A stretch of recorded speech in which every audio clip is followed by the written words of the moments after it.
Mi nombre es Nidia y me toca exponer fuentes del derecho musulmán. Para entrar en el tema, es importante comenzar hablando sobre el derecho musulmán, y este nos dice que el sistema del derecho musulmán es un sistema autónomo de derecho religioso propiamente dicho, cuya base principal es el Corán.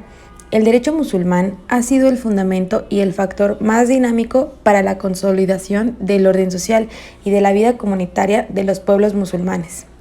Veremos las principales fuentes del derecho musulmán, como lo son el Corán, libro sagrado del Islam, la Sunna o tradición relativa al enviado de Dios, el Ijma o consentimiento universal de la comunidad musulmana, y el Qiyas o racionamiento por analogía. La relación que estos guardan con el derecho musulmán, los ritos musulmanes, así como su aplicación en los países musulmanes y su relación con el derecho canónico, entre otras. En un cierto número de países de tradición musulmana, ese derecho tiende, sin embargo, a limitarse al estatuto personal, el cual puede ser más bien interpretado de manera amplia. El derecho musulmán, a diferencia de los derechos estudiados precedentemente, no constituye una rama autónoma del conocimiento, sino que es una de las facetas de la religión del Islam. Esta se compone, por un lado, de una teología que establece los dogmas y fija la creencia del musulmán. Se compone, además, del Shar, que prescribe a los creyentes lo que deben o no deben hacer. Estrechamente vinculado a la religión y la civilización islámicas, el derecho musulmán solamente puede ser entendido por quien posea un mínimo de conocimientos de esta religión y de la civilización correspondiente. Así, ningún estudioso del Islam puede ignorar el derecho musulmán. Al igual que el judaísmo, el Islam es una esencia, una religión de la ley. El derecho musulmán ha sido el fundamento y el factor más dinámico para la consolidación del orden social y de la vida comunitaria de los pueblos musulmanes. El Shar o Sharia, es decir, el camino a seguir, constituye lo que se llama el derecho musulmán. Esta ciencia indica al musulmán cómo debe comportarse de acuerdo con la religión sin distinguir en principio sus obligaciones respecto de sus semejantes. Este derecho se centra en la idea de las obligaciones que incumben al hombre, no en la de los derechos que él pueda corresponder. La sanción última de las obligaciones que se imponen al creyente es el pecado en que incurre su contraventor. El derecho musulmán apenas se preocupa, debido a ello, de la sanción de las normas que prescribe. La misma razón sirve para explicar que el derecho musulmán sea aplicable únicamente a las relaciones entre musulmanes. El principio religioso sobre el que se basa deja de actuar en presencia de no musulmanes.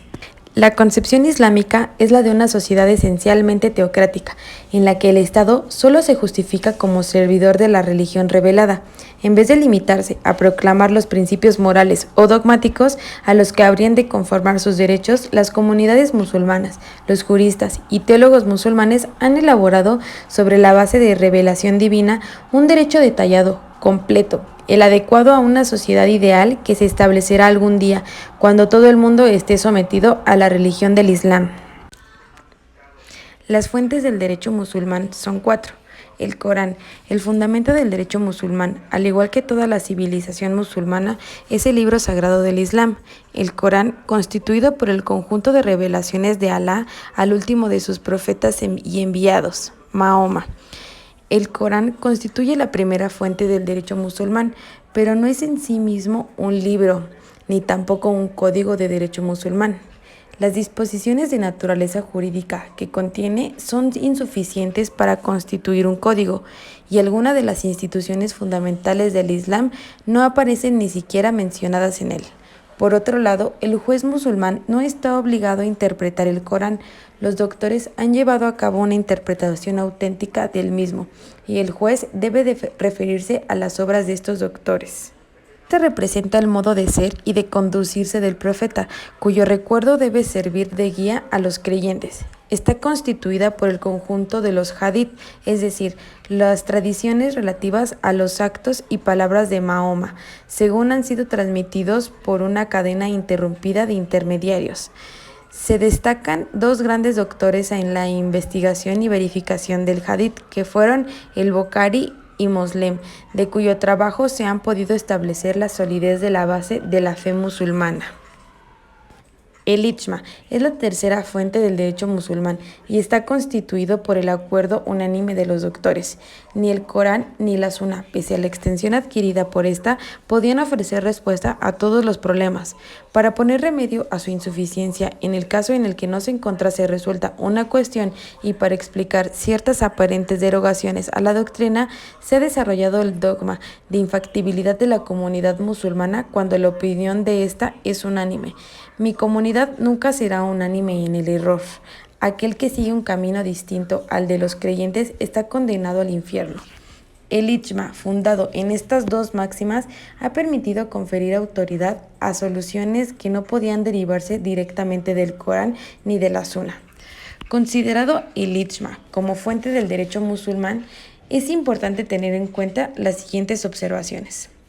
Para que el Ijma admita una norma jurídica, no es necesario que la multitud de creyentes le preste su adhesión o que responda al sentimiento unánime de todos los miembros de la comunidad.